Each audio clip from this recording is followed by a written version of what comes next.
तेल ट्यांकर को धक्का देला यात्रीवाही बस दुर्घटना रे 10 जन यात्री आहत होइछंती।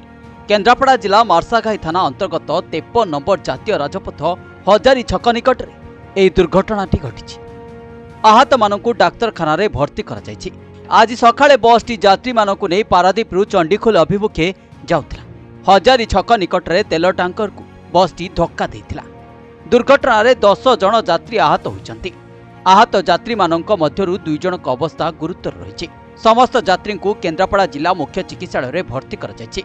पुलिस बस और तेल ट्यांकर को जबत कर घटना तदंत करुछि।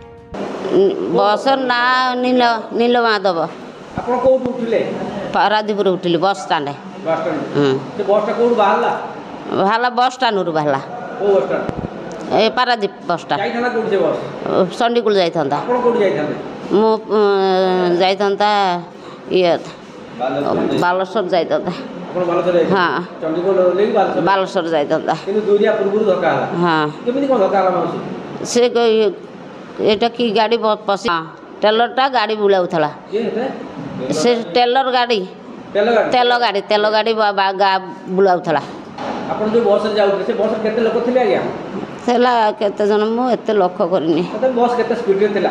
बहुत जोर थला। बहुत जोर थिला? हां बहुत जोर थला। म कहली एते जोर कोन गाड़ी चलाउची?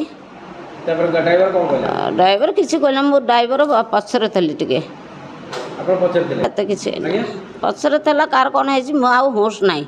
केन्द्रापड़ा रो हरेकृष्ण बेहेरा रिपोर्ट प्रतिदिन टीवी।